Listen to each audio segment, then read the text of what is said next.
So hello everyone, it's the Cricket Connoisseur here and welcome to episode 17 of the TCC Talks podcast. In today's episode, I'm joined by one of the best and brightest prospects in women's cricket. It is none other than Warwickshire and soon to be England seamer, Issy Wong. So first things first, Issy, thank you very much for coming onto the podcast today. Well, How's your day been so far? Pardon? Sorry. How's your day been so far?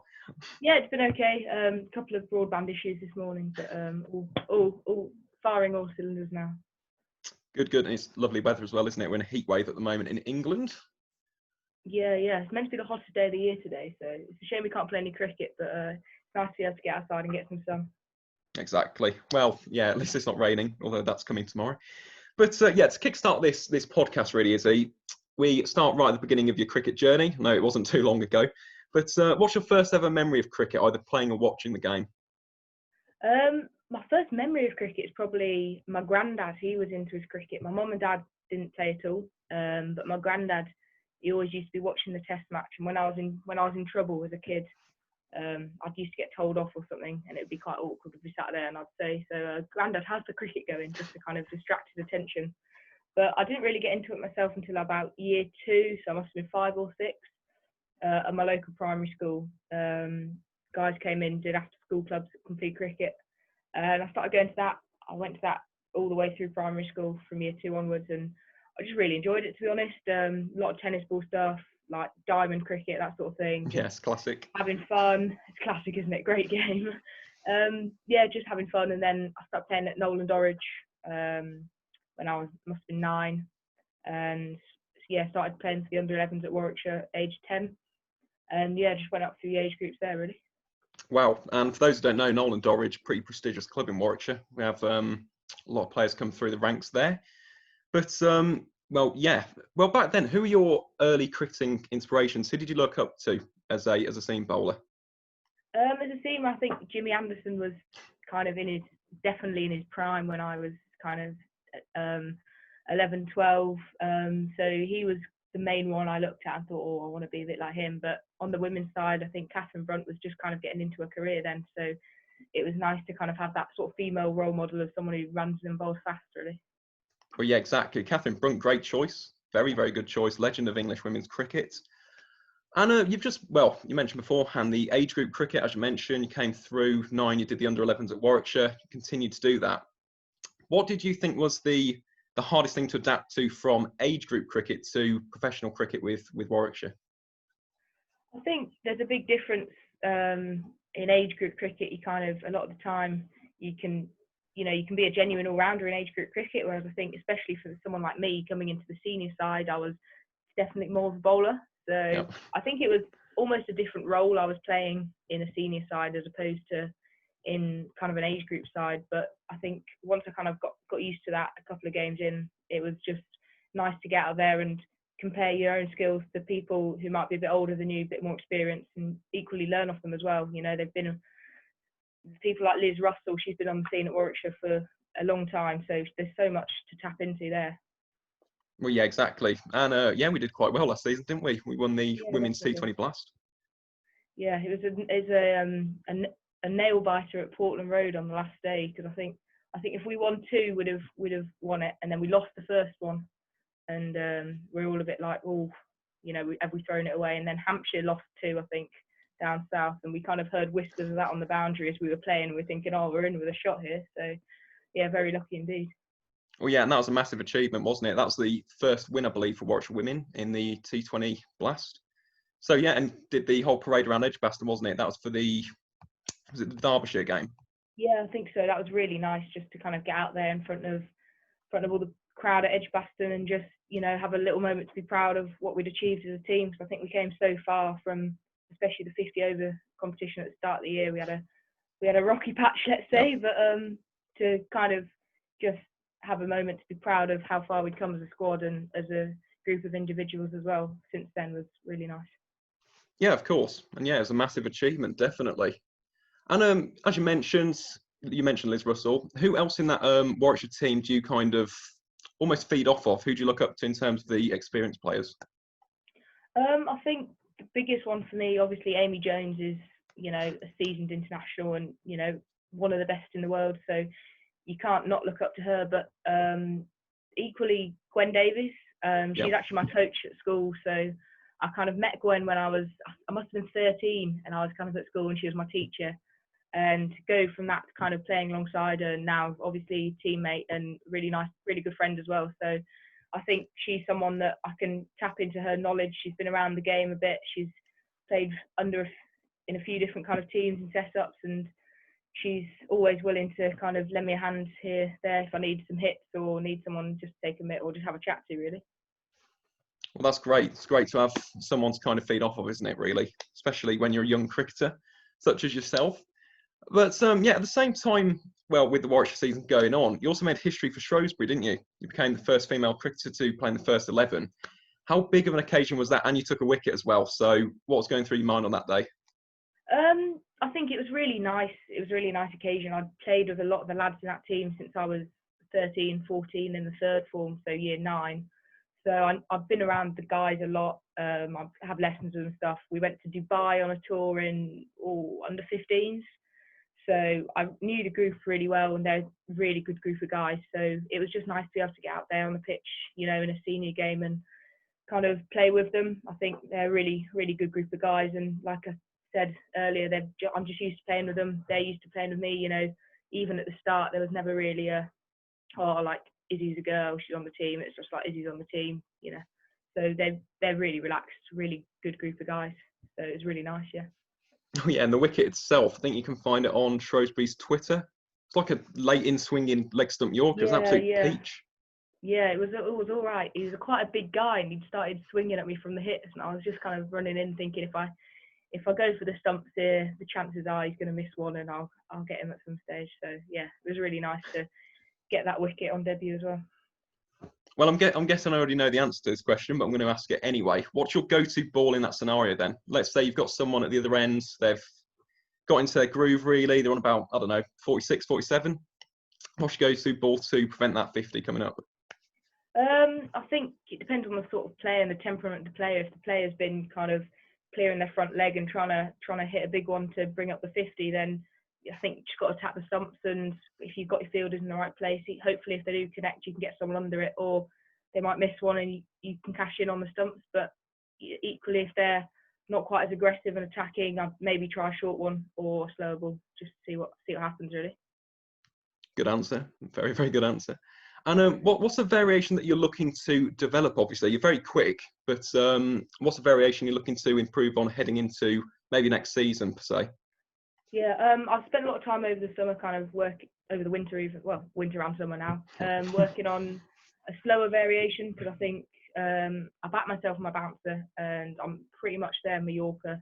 But in terms of the slower variation, I think that's something I could really use. I've been working on a few, but I've never really had the confidence to use them in a game situation. So I'm just trying to nail them down, and especially back of the hands. I think my action, I struggle to get my hand around, so it's just kind of getting it nailed down and really practicing that, so it's ready to use if skipper says, "Wong, you want a slower ball?" So. Well, yeah, good answer again. Yeah, and obviously always very good at death, isn't it? The slower ball. Dwayne Bravo's a great example of that in T20 cricket. But yeah, wasn't around the same time. It was about a month later, wasn't it? After that Shrewsbury appearance, the Kia Super League started. You played for the Southern Vipers. How would you describe your time with the Southern Vipers in that tournament? Oh, it was absolutely amazing. I think at 17 to be thrown into that sort of environment where you've got, you know, senior players like Susie Bates, Stefani Taylor, Tammy Beaumont. Just there's so much you can learn off those guys, and I think I was just really keen to get down there and, you know, see how they go about things and see what of that I can implement into my own game, my own training. I think there was a really good group of girls down in Southampton last year. We got on so well, and I think that was part of the team's success, really. We got on really well. We backed each other on and off the field, and yeah, I think there was just so much learning to be done, and nice to get a few games as well. But at the same time, I'd have been happy to just be around the team all for a month and just learn off those guys, really. Well, yeah, definitely. And in that tournament, you took your first ever wicket, and I suppose only because the Kia Super League's no longer a thing. But how satisfying was that? You got George Adams out, didn't you? I think it was for 2 or 3. Yeah, something like that. Yeah, it was really nice. I think me and Tammy had spoken before the game about having that kind of short or mid wicket, just in case if I pop a short one in, they might top edge it and hopefully get someone under it. So there was a moment of worrying myself when Tammy was under it and she juggled it a bit, and my heart was in my throat. But luckily she held on to it. Never in doubt, I think she'd say. But yeah, it was really nice just when a fan came off, really. Well, yeah, definitely. Yeah, of course, and it's always good, isn't it? First wicket, get it out of the way. And yeah, as I alluded to, the Kia Super League, unfortunately, well, no longer exists. But there is the 100, the women's 100. You've been selected by the Phoenix. In Birmingham, you'll be playing your home games at New Road. How much are you looking forward to your time in the 100? I'm really looking forward to it. I think the Super League was really good for the women's game, just kind of getting it onto that platform where it is now. And I think the 100 would be really good just to get it even further. It's going to be, like I said, really good to just be back in the Midlands. You know, Southampton was lovely, but it's not quite Birmingham, not quite New Road. So I played at New Road. I played for Worcestershire on loan 2 years ago. So I've played at New Road before. It's a really nice ground and it's a really nice place to play cricket. So I think we're all just excited to hopefully get out there soon and, you know, show people, especially in the Midlands, what women's cricket can do really, because obviously they haven't had that sort of franchise team with the Super League. The West Midlands didn't get one, so I think it's a really good opportunity for us to kind of bring something new and exciting to the West Midlands and hopefully get some more people playing cricket, really. Well, yeah, that's an excellent answer. I mean, just based off of memory, I think we had a double header a couple of seasons ago with Loughborough, but again, as you mentioned, they aren't really a Midlands team. So yeah, I'm quite excited for the women's 100. I think there's definitely a place for it. I think it's going to be very interesting. Obviously, got some huge names, haven't we? Got some big ones at the Phoenix as well. Sophie Devine from New Zealand. You've got Ash Gardner, the Aussie spinner. Who are you looking forward to linking up with most in that team? I think Sophie Devine is, you know, she's just such a great player and an all-rounder as well. I think a seamer, there's so much I can learn from her there. Obviously, plenty of experience on both the international stage and kind of franchise cricket in the BBL. But certainly my batting as well is something that I really want to improve. So anything I can learn off her there would be much appreciated. But yeah, there's so much experience there, especially with New Zealand and the Adelaide Strikers. So just her, Sophie Devine really, but equally, like you said, Ash Gardner as well. Just more kind of experience playing that top level cricket. Obviously, she's got a couple of World Cups behind her as well, so not a bad resume. No, yeah, it's a very strong team, definitely. I haven't even mentioned Amy Jones and Kirsty Gordon as well. Those two are in the team as well. But well, yeah, as you alluded to, the batting. Should we talk a bit about the batting? Do you know what your average is? Senior cricket, I think is it 14? I'm sure I think it's hovering around 14. Yeah. Yeah, I think junior cricket, I'd like to think it might be slightly higher, but like I had a dodgy year at under 10s. I think I scored 1 run all season, so that might have put my average down a little bit. But yeah, I think it should have. Age group cricket, like I said, I tried to be play that kind of more of an all-rounder role in the side. So I batted 5-6 for the 17s last year, and that was quite nice going back to 17s cricket, having played senior cricket earlier in the summer, to actually go back into the 17s and get that more opportunity with the bat and in the field was just really quite nice. And obviously their skills I'm still looking to develop, and I want to be an all-rounder one day. I'm not there yet, but that was a really good opportunity for me just to keep developing their skills, really. Definitely, and that's very pleasing to hear. Obviously, always good to have an extra dimension to your game. And yeah, hopefully that average can improve. It's certainly better than my average. I think my average is less than 8. But well, yeah. And as you've alluded to there, obviously, if you could be an all-rounder, that would be a very good asset to have for an England team. Now, you've been selected by England. First of all, congratulations for that. What do you think you can bring to the England team?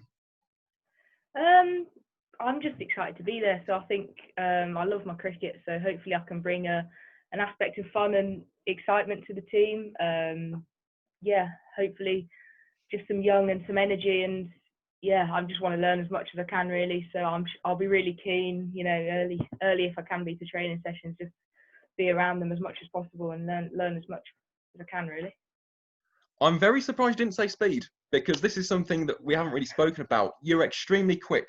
Okay, like I've seen some of your bowling in the nets and stuff. It's hovering around, what is it, 70, 72 at the moment? Yeah, somewhere around there. Right. So this was an interesting question. I actually had this posed to me by one of my followers called Haroon. And he says, do you think you can be the first female cricketer to break the 80-mile-an-hour mark or 130 kilometres? Because I believe the closest we've had so far is Shabnam Ismail. She did 128, I believe. Do you think you can break the 80-mile-an-hour mark? It's definitely something that's in the back of my mind. I think it's obviously something that's, you know, kind of getting there with women's cricket, and you know, everybody wants to be Roger Bannister. Yep. But like I said, you know, it's in the back of my mind. I think I've got Asia on my side. Some of the other seamers around the world have got a couple of years on me, but hopefully that means I can, you know, I've got a few years to. Keep thinking I'm going to grow a couple of inches, so hopefully that'll happen. But you know, put some hard yards in the gym and around my bowling, and just see what happens really. So I wouldn't say it's a massive focus, but yeah, it's definitely on the back of my mind, and it'd be nice if I could. But at the same time, there's a lot of very, very good and very quick bowlers around the world. So yeah, no one knows really.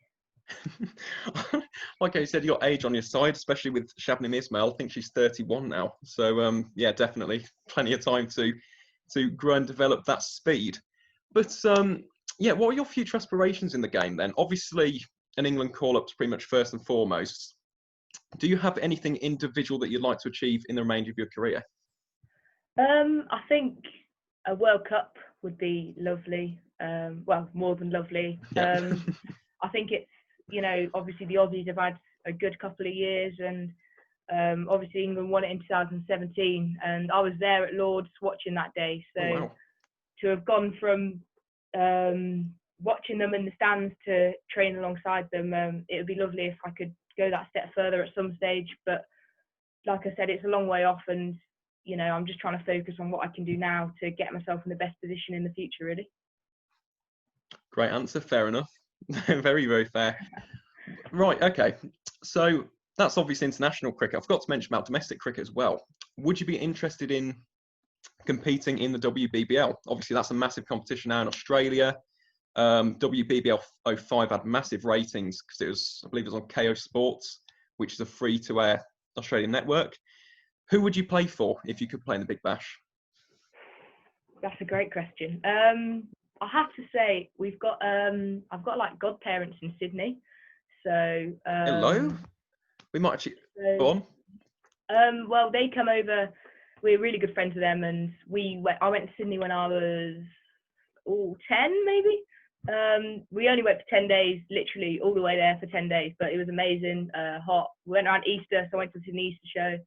But when they're big Liverpool fans, we're big Liverpool fans. So every year, you know, Christmas or birthday presents, we'll send them over a Liverpool shirt. And a couple of years in a row, I've had Sydney Sixers gears and stuff. So I've been kind of wearing them around Solihull, you know, thinking I'm really cool. But so I think I'd have to say the Sixers at this stage. But put it this way, I think if any of them came to me tomorrow and said, do you want to play for us next year, I don't think I'd turn them down. Fair enough. I mean, I got all excited then. I thought someone would finally say, after 17 episodes, Sydney Thunder. I'm still waiting. Looks like we're going to have to wait until episode 18. We'll get some players one day, but fair enough with the Sixers. Obviously, beautiful city, beautiful ground as well, isn't it really? What about the potential for a women's IPL? I think that's really exciting, actually, because we were in Mumbai last year with the England Women's Academy. So we spent 3 weeks there, and just the atmosphere around like the whole country is just completely cricket. And we were lucky enough to we went to an IPL game, went to the Mumbai Indians against Kings 11 Punjab. I think Rahul got 100, and it was an unreal game. Yeah. And they won in the last ball or something like that. They're 2 to win. They did it, and just the energy that is in that kind of stadium, and if they could get that going into women's cricket, I think that would be a good thing for cricket all around the world. I think India, obviously, you know, there's 1 billion people there, and to have that sort of audience is something that will, you know, no doubt push the women's game even further. Definitely. It's definitely an outlook, not an outlook, an avenue that we need to look into. if the 2020 World Cup would have gone differently, who knows? That could have been accelerated, to be honest, if Yeah. India won that. But yeah, do you think you have any ideas as to how women's cricket could potentially be improved? Because I've seen so much talk in the past couple of weeks about, lighter balls, shorter boundaries, all of this lot. Do you have anything particular in mind that you think could, I don't know, improve the game even further? I think there's been a lot of talk about kind of shortening the pitch. From my point of view, I don't think there's any need. I think the women's game is at a really good place right now, and I think one of the benefits of having the same length pitch is that I could go out and play like I did last year, play for the Shrewsbury boys, and there wouldn't be that sort of opportunity available for especially young girls. I think a lot of places there aren't as many girls teams as there are boys teams, so for a lot of young girls the best way to challenge yourself is to play boys cricket. And I think if they did make the pitch shorter, that completely shuts down that avenue, which I'm not sure. Obviously if you're not playing with the best competition that you can when you're younger, you're not going to progress as much as you could. So I don't think there's any need for that at the moment. We already use a lighter ball, so I think if you start using a lighter ball anymore, it's going to be a tennis ball, and then you're playing tennis ball cricket with 20-yard boundaries. But yeah, I think it's at a good place right now, and I think the game is progressing, and I don't think any measures need to be made at this stage to, speed that up at all, really. Well, I like that answer, especially with regards to the short pitch. That I was opposed to that as well. And as you said, yeah, all you need to look at is that T20 World Cup. That massive, 86,000 in the MCG for the final? Yeah, it's just going from leaps and bounds. And yeah, well, you're the next generation, Issy, so you could be a flag bearer for the next generation of Warwickshire women's cricket, England women's cricket. Hopefully you can bring home that World Cup. That'd be very good. But one final question, okay? And this is going to be quite a unique one. It's about the Rubik's Cube. Have you beat 33 seconds yet? No, that was actually my personal best. I think my personal best before that was 35, and I tell you what, I think that was the most nervous I've ever been. I was shaking like a jelly in a picnic. But yeah, I think there was one bit that when I got through it, there was one algorithm which had done itself, so I was quite lucky in that respect. But yeah, no, I've not managed to beat that yet. I think I lost my Rubik's Cube after that, actually. So I've been on a different cube since then. That cube got lost in transition. So was that pre-done?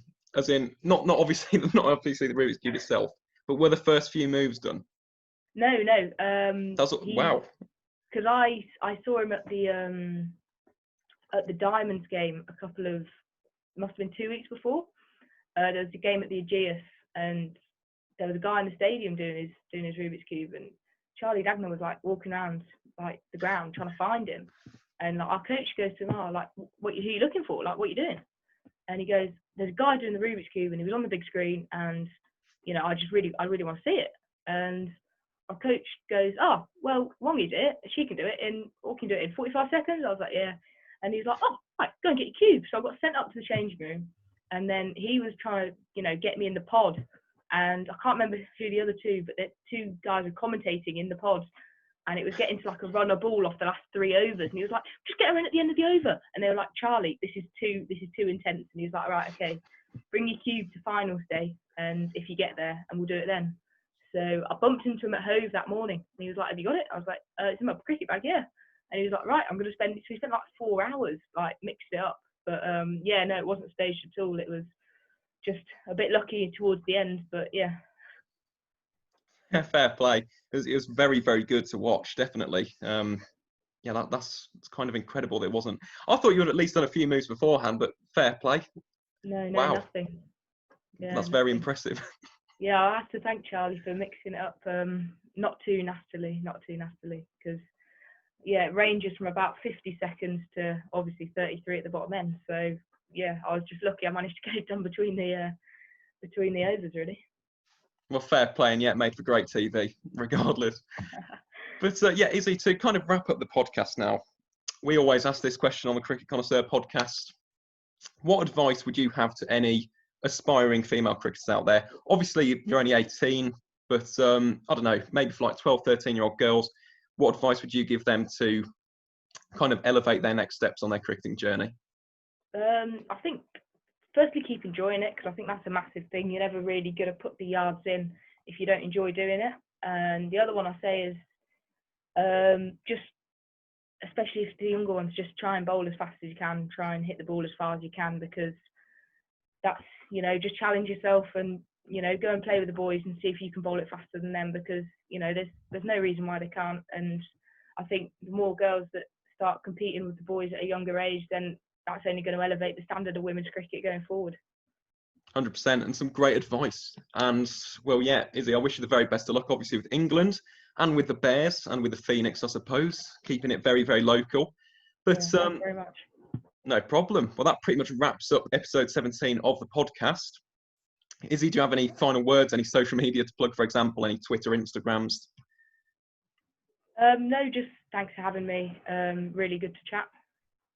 Well, yeah, it's been an absolute pleasure, and I'm guessing when you're this massive seamer for England in the future, we'll be looking back on this. But yeah, that wraps up today's podcast. To anyone who's listened, thank you very much for tuning in. And as always, guys, enjoy the rest of your day.